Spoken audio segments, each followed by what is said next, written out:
Take me out to the ball game. Take me out with the crowd. Buy me some peanuts and cracker jacks. I don't care if I ever get back, 'cause it's root for the whole. And now, from Twitchy Dolphin Media, the company behind Let's Get To, we present the Joys of Mudville, a look at what's going on in baseball today at both the pro and college level. And we are excited to be joined on a brand new show, the Joys of Mudville.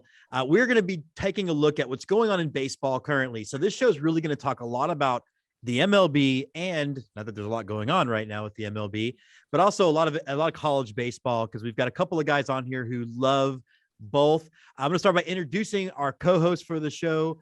We're going to be ride or die together. We're going to start with Scott McIntyre, producer of Let's Get To. And Scott, so everyone gets to know you, where are your two big baseball loyalties? Where do they lie? Well, there's actually three now. There's three now, right? So number one, they lie with the Arkansas Razorbacks in the college level, which, is kind of what's about to happen right now, and the St. Louis Cardinals. All right. What was the third? But, I'm a season ticket holder now for the O'Fallon Hoots. Okay. So I gotta give. They're 10 minutes away. I gotta give props out to my boys over there. Yeah, and, but Arkansas and St. Louis. All right, Andy, how about you?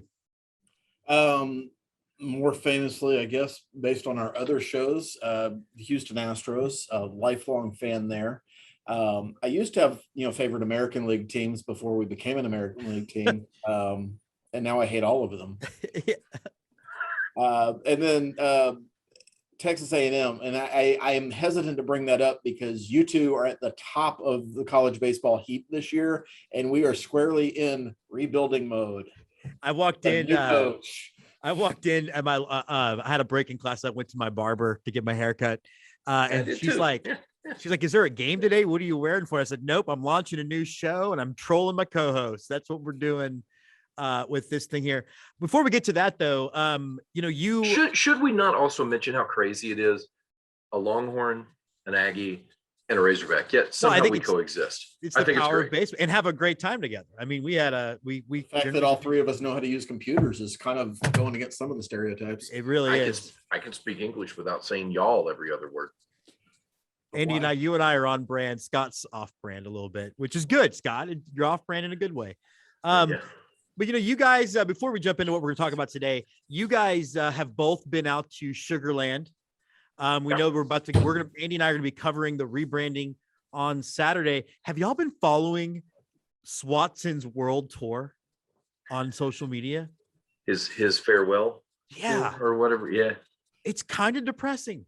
Yeah. Well, I mean, they're playing it as we've sent him on a vacation to distract him from the fact that he's going to be fired as soon as he gets back home. Or maybe we're not bringing him back home. Maybe the ticket it's a one-way ticket to Europe.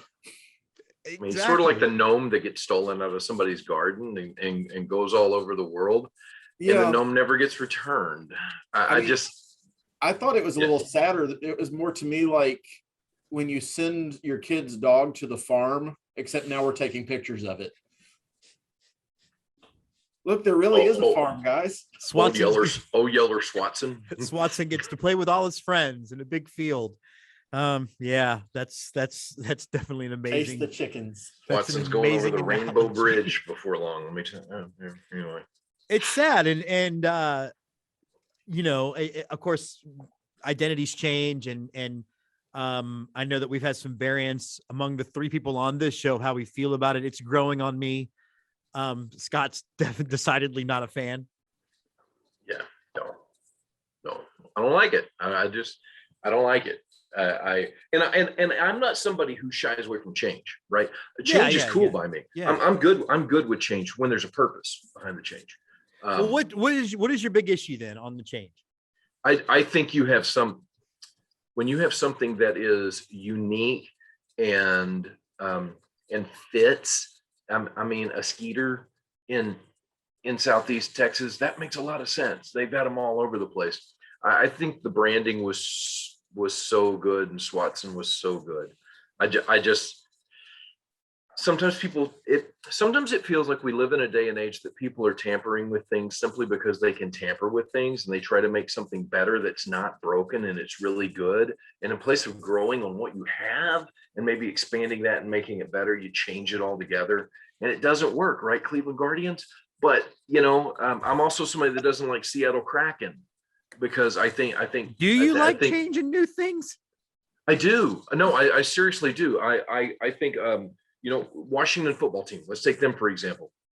Washington football team. That's a change that absolutely needed to be made away from their former moniker into what they're going now. It makes a lot of sense. I just feel like when you make a change and either you're blowing up something that is really working well, or if you're making a change and you have to explain to everyone why your change is so cool, that just doesn't. I will like say really this to your point. I think I sent 10 Sugarland hats across the country from people who follow our other show, Let's Get To, and we're like, oh my God, that hat's amazing. So they might have maybe got over their skis. Andy, overall, I know that you and I have been talking.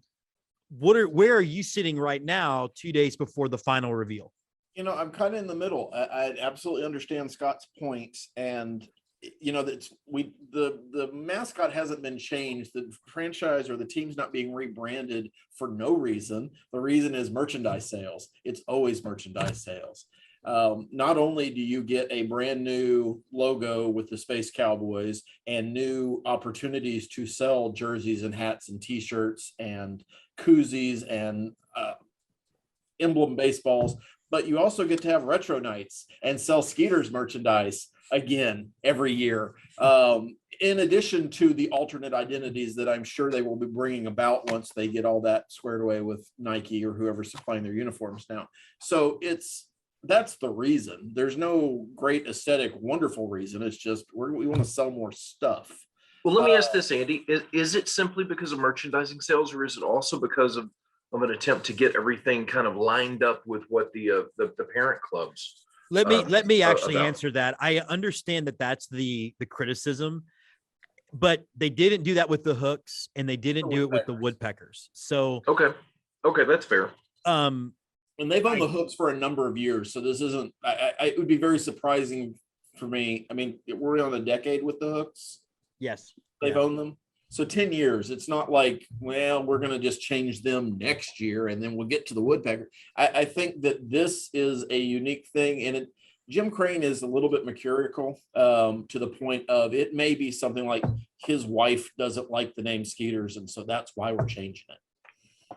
I just think if you're talking about Hooks, Peckers, and Space Cowboys, suddenly we're going to be sponsored by Viagra's. I don't know. Steve Miller. Or Steve Miller. Yeah. Does that mean I get to add the Joker to my my road trip to baseball playlist now? I guess I can. It does. Yeah. Yes, it does. It absolutely does. And I know I'm repeating a joke, but if they don't have whatever fuzzy mascot is bouncing around the bleachers called Maurice, they're idiots. Look, I think you actually coined that joke. Give yourself some credit, because you're the first one I heard say it, and then I saw it everywhere. Yeah.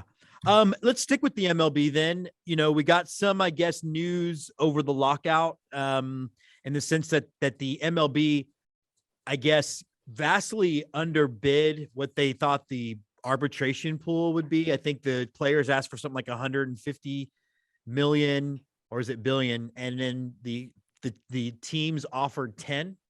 We'll start with Andy on this one, since you have such specific information or opinions. Are we starting on time? No. I mean, there's a lot to be done, but I think since the lockout began on December 3rd, there's been 3 conversations, 2 of which have been described as spirited or heated. And what you just mentioned, Jim, is one of the things that's come out of one of those conversations. And so we're 45 days, 47 days at the time of recording since the lockout began. And that's literally all they've accomplished. Now, I'm not one of those people who thought anything was going to happen prior to January, but we're now close to February and talks are not substantially happening. They're happening, kind of, but it's a lot of, we're going to throw this out in the media and let people know how horrible the other side is. And it's bizarre. So And I'll give you a baseball example about baseball. Carlos Correa and the Astros. It's a guy the Astros fans would like to re-sign, and they've offered him a deal at $30 million average value. The issue's years, but they're apart on basically 75%. What percentage is 10 of 150? I mean, that's how far the galaxy is off. We're not talking about, okay, well, we could get to that number. Yeah. We're talking about, you've set a number so ridiculously low, and I've set this number so ridiculously high, we might not even talk about this point anymore, because there is no point in talking about it. Scott, what do you think? Makes me long for the days of Donald Fair and Bud Selig. No. I mean, when you have pitchers and catchers should be reporting here in a few weeks, there's no way this is done on time. I think that the only thing that makes this look good in a starting time is how quickly we've gotten ahead of our national debt. Those are the things that that's what I compare it to. We're way behind schedule. You still have free agents out there that haven't been able to go through free agency. So once everything's all cleared up and we're good to go, there's still a lot more work that's got to get done for these guys to find a home and then go get ready to play the marathon that is the baseball season in the major leagues. Up 162. Do you think it still is 162? Do you think it's going to suppress the free agent market? Are we going to see a lot of guys get shorter deals and then go back into 2023 with a shot? Or do you think that we're just going to see just a seller's market when it comes to free agency? Yeah, I'm really interested to hear Andy's take on this, but what I'm thinking is, in my opinion, it's really going to, what the CBA winds up looking like may drive what type of market that we truly have out there. They're 26 on a roster, they're 28 on a roster. Universal DH should be all the way around. So I think that's going to have some impact to it, and also what budgetary figures they have to play with. I think, though, there's going to be such a rush that either guys are going to have to go the Craig Kimbrell, Dallas Keuchel route from the past and go, I'm just going to camp out and wait. Right. And that never works out well whenever you sign with somebody in July. You suck the rest of that year. It's just, it's an unwritten rule. But so therefore, I think guys are going to be in a rush to sign whatever they can for 1-year deals. I think the owners have the upper hand right now. A lockout that extends past when the season should start feels really real to me right now. And it's, 2 out of the last 3 years that we won't be having baseball when we should be having baseball. And that's kind of how I look at it. And I don't like it, but I am interested to hear what my counterpart with hair has to say. Yeah. Before we get to Andy on that, the other thing that worries me beyond anything else is then we can look forward to another injury riddled season. Yeah. It's a great point, Jim. Dealing with it's a great point. Season. Because guys aren't ready, right? Guys aren't ready. Yeah. Yeah, I think to answer your original question, I think the issue to me is basically comes down to one number, and there's a lot of variables in this, but what is the luxury tax threshold move to? Is it move up by $3 million? Is it move by $30 million?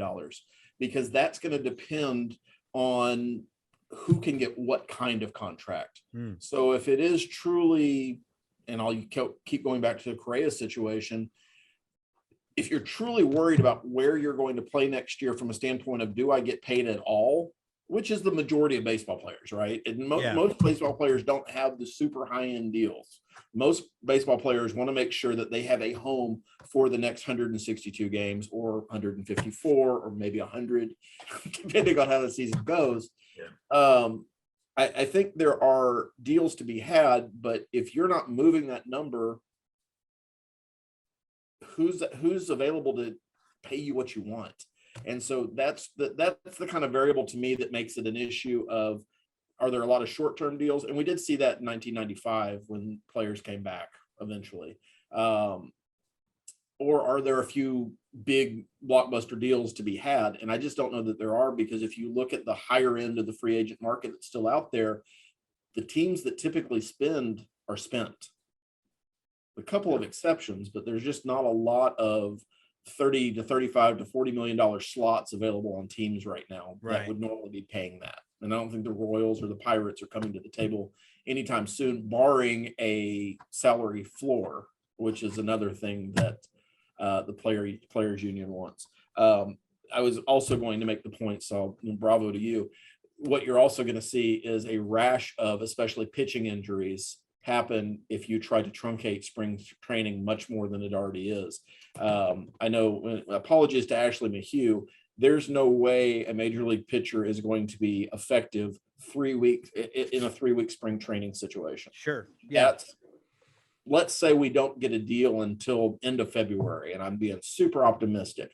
That is what truncated spring training looks like, 3 weeks to get teams back in their home stadiums in order for a late March, early April start date.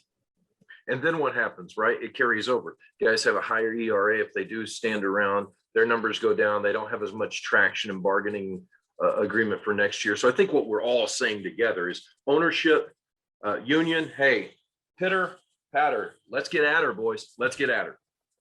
I love it when we bring props. Hitters should love it because they're going to have everybody come up from the AAA ranks to pitch to fill in these holes, and these guys aren't ready, which also plays into the owner's hands because you're speeding up service years. You're speeding up. There's a lot bad things that can happen that are already in motion. And I think both sides are so dug in. There's just no way this is going to start on time. And there's just no way that bad things aren't going to happen with it. So, I mean, speaking purely as a Cardinals fan, whenever I say this is probably Yachty's last year. This is probably Wainwright's last year. The thought for St. Louis Cardinal ownership to have Yachty and Wainwright go out together is huge, right? These guys that have been around, one of them's a surefire Hall of Famer. The other one's probably at least going to get some votes. And you're going to lose that. You're going to lose that. That's a lot of money going out the door. We call that a good segue because the next thing I do want to ask about, I mean, if every baseball show is weighing in on the Hall of Fame, you know, I hate so much about how baseball does its Hall of Fame. And it isn't just because, you know, they shouldn't have a morality clause. They do. But I hate the fact that you'll have a Hall of Fame class of one guy. Where do you guys sit both on the fact that Ortiz is the only one who got in and that Clemens and Bonds didn't? And then, Andy, I'll ask you specifically on what you think of Billy Wagner's candidacy. I think he has 3 years left to get in. Are you asking me what Billy Wagner? Yeah, we'll start with Andy, and you can answer all those questions in addition to the Billy Wagner question. Scott doesn't want to think about Billy Wagner. It brings back too many bad memories for him. Love Billy Wagner. Really do. You know, it's interesting, right? So my issue is not necessarily who gets in, who doesn't get in. It's the wild inconsistency and the attitude or the lack of thought process that the Baseball Writers Association of America seem to put into this process every year. You've got guys who will vote for one guy just because they're eligible and they were good guys. No, in no way qualified to be Hall of Famers. You've got guys who are taking political stances. You've got guys who have decided that these steroid users are bad, but these steroid users are not bad. It's wildly inconsistent. It caters to a dying group of people, frankly, because there just aren't that many baseball writers. Have you asked yourself why television commentators or broadcasters aren't part of the Baseball Writers Association of America or get a vote for the Hall of Fame? Or how about former players? Or how about former Hall of Famers? Why is this one group given all this power? I would almost have it be a set committee of makeups of all those people you just said.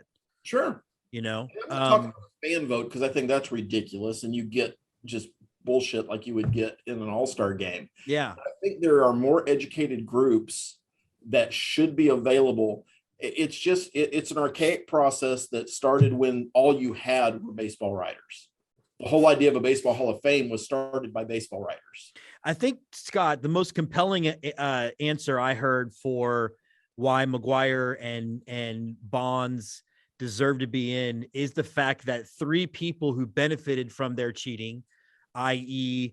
Bud Selig and Tony La Russa, so 2 people, are in. They're in the Hall of Fame off the backs of what they did illegally.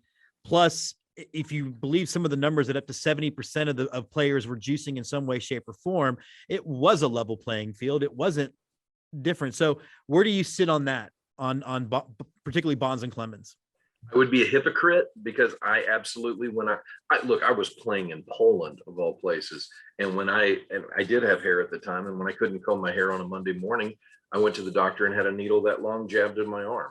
And it was steroids. And then suddenly Wednesday, I had full range of motion. I was ready to pitch by Thursday, Friday. So I'd be a hypocrite if I said they weren't allowed. What I was doing was being done by a doctor, albeit in a foreign country, and it wasn't illegal. What these guys were doing was not against the rules of baseball. And if you listen to Tom House came out years ago when the steroid scandal first broke, and so we were doing things like this back in the 60s. So are we going to take the same lens in the microscope that we look at Clemens and Bonds and McGuire and Palmeiro? Are we going to take that same lens and look at everybody through the 60s and 70s? With George Foster, maybe George Foster, who hit 44 home runs, but he was like 5'9" and weighed $110. Maybe, was something going on there. Let's not do that. Let's not look through that. Let's talk about, okay, this was an era, and let's put it on their plaque or display what was really going on. I mean, it's a museum, right? Like it's a museum. Yeah. So, I mean, not everything's going to be good. Paul Hornung is in the Pro Football Hall of Fame, yet he had to sit out an entire year because of gambling, right? It's known, and I know, Shoeless Joe and Pete Rose are out of the Hall of Fame because they gambled, and it's been known for a long time. The gambling will keep you out of the Hall of Fame. And they were banned by baseball, right? Like they were banned by baseball. All the guys the writers are not voting for were not banned by the game of baseball. They are still eligible. Bonds and Clemens were kept out of the Hall. Oh, go ahead. I'll add to that. I almost want to keep Pete Rose and Joe Jackson as a separate conversation, because I don't know if you guys have been in major league locker rooms recently, and I haven't been in one in 10 years, but I have been in one. And there's one rule posted in every major league locker room, and it's that rule that talks about consorting with gamblers. And it's been there since the Black Sox scandal. So it's a separate issue from the steroids thing. People want to completely agree. Where I was going with that, Andy, is just that now we have a baseball's home run leader and baseball's hits leader that aren't allowed in the museum. And I get why the hits leader isn't there. Yeah. But the home run guy and Clemens, Bonds and Clemens aren't in the Hall of Fame because they were buttholes to writers. That's really what it is. Yeah. Which comes back to the point I was trying to make is this group has created a museum and then given themselves all the power to determine who can be or not be in that museum. And it's interesting when you get to the whole Pete Rose conversation, because baseball's the one who said he's not eligible. These other guys are just being punitively damaged from a reputational standpoint. And just from a love of the game standpoint, they're being damaged because I could probably name the writers, but you've got a handful of writers who got their panties in a wad because Roger Clemens wasn't nice to me, and Barry Bonds used to tell me to F off 5 days a week. That shouldn't be part of the criteria. Well, and I think the funny thing is we're actually 10 years, our 10-year anniversary of this show. We're going to be talking about, why Altuve has been snubbed. And it's going to be a very similar situation where they were breaking rules that for the longest time was not against the rules. However you want to color it, steroids, just like video sign stealing, was not just those people we're talking about, and were not strictly against the rules for the majority of the time that they were violating said rule. Well, but this is how capricious this whole process is. If Altuve finishes out his current contract with the Astros and goes and plays the last 4 years of his career with the Yankees, just as an example, everything would be forgiven. Oh yeah. Would be forgiven by both the fans, but most importantly by the writers, because he will be a contrite person who came and saw the light and is playing in the best market. And look, he got his 3,000 hit here. He led us back to a World Series appearance for the first time since 1998 or 2002, because they're not getting there before then. That's how arbitrary this entire process is. And I think that's what's maddening for most people, is that David Ortiz is an admitted steroid user, got in first ballot, The real argument is he a first ballot Hall of Famer? Absolutely not, because that's one of the other arbitrary, capricious rules about the Hall of Fame. I want to vote for you, but not in year one. That's just silly. You need to be a year 3 guy. Like, that matters. There's guys that didn't vote for Nolan Ryan in year 1. Hey, Andy, you talk about you talk about the Yankee factor in that. What about A-Rod?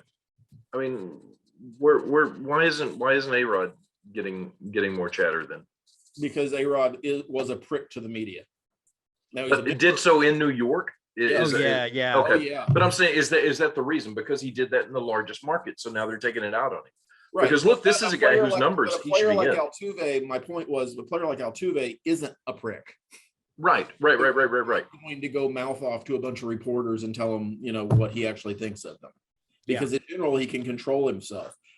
A-Rod wasn't that guy. And A-Rod was always looked as a mercenary too. So I think that's part of it. Nobody signs with the Rangers willingly. It's kind of wild if you think about it, because now he's a face and a voice on Major League Baseball Network. Oh no, he's going to be the Manning of that's the most bizarre thing to me. I don't know if you've guys heard this, or this is going to be a topic. If you watch Monday Night Football this past year, they've had the Manning shows. They've had both Eli and Peyton on, and it's been pretty entertaining. ESPN, I believe, or MLB Network, probably ESPN, wants to have their version of that for Sunday Night Baseball, but it's going to be the A-Rod show. And I can't imagine a more unlikable asshole to be the face of your sport. But also not super good at talking. He's also not super good with the talking. Like he's not good at coming up with, like, Manning is actually a good performer. Like, you see him on SNL and he's great. I don't know. Yeah. I'm more interested in the stories of how he screwed up with J-Lo than I am about anything that he knows about baseball. Yeah, maybe we'll get. I'd rather hear the Pedro and Big Papi show. I would too. Yeah. All right, well, we'll wrap it up with this then. I know we're a little over time and we want to talk a little college baseball. All three of us love the Ping. And if you love the Ping, please check out the Let's Get To shop for our very own I Fell in Love with the Ping shirts. Ping. But, I think all three of us come from schools that have a really good baseball tradition and a really good baseball atmosphere. We'll go with you guys, just a couple of reasons why we need to be excited about A&M and Arkansas baseball. And I know Scott and I are going to be covering the Round Rock tournament, the Round Rock Classic, where we'll see Arkansas, Stanford, Indiana, and the Ragin' Cajuns going at it. But Scott, real quick, what can we be excited about for Arkansas baseball? I was a whole lot more excited before Peyton Pallett, our Friday night starter, was out for the year. Arkansas's deep. Arkansas's really, really deep. They're well coached. The problem last year was not offense, and we still return a lot of talent. The problem was we really had two pitchers. I mean, Cops carried us through the year with whatever gyro ball or whatever he was throwing. So I feel excited about Arkansas baseball being ranked number 2 by D1, but I think that's really inflated. Top 10, yes, but I'm not sure about 2. And the reason I think that people just as a whole should be excited about college baseball, if you go out and you look at the top rankings, where else does UC Irvine, does Dallas Baptist, do teams like this matter? I mean, come on, basketball, maybe a little bit. You got your Butlers and Gonzagas, and I get it. Definitely not in football, but in baseball, you're going to see names, you're going to see schools that you don't frequently see that pop up there, and they have really quality programs. And what it takes in baseball, solid lineup, give me 3 starters and a closer that can get me through. There's a lot that can be done. I'm excited about Arkansas baseball just because it's SEC. It's back. You'll be here soon, Jim. You'll understand. Till then, it just means more. Andy? I'm still holding out hope for the Big 12, for the Big 10. Andy, I know you said A&M's rebuilding, but what can we be excited about? Jim Schlossnagle coming over from TCU and basically rebuilding a team. I haven't looked at the final roster who's going to be considered active, and I know it's a weird term for college baseball, but it's been transfer season into that program. I think they only have like a handful of returning players from last year's team that, put it nicely, they gave up. They quit. They weren't great. You're playing for a lame duck coach, and the play on the field reflected that. Yeah. To kind of echo Scott's sentiments, you got a lot of new players. You got a lot of things to look forward to, but it is in the SEC. And so if you want high quality college baseball week after week after week after week after week through every series. That's what you get in the SEC. You do get that in the Big 12 as well, I will say, because those conferences, depending on what year you're talking about, are probably 1 and 2 in the best baseball conferences now. Pac-12 used to be those guys. They're not those guys anymore for whatever reason. But we've got a 3-game series in College Station against Arkansas.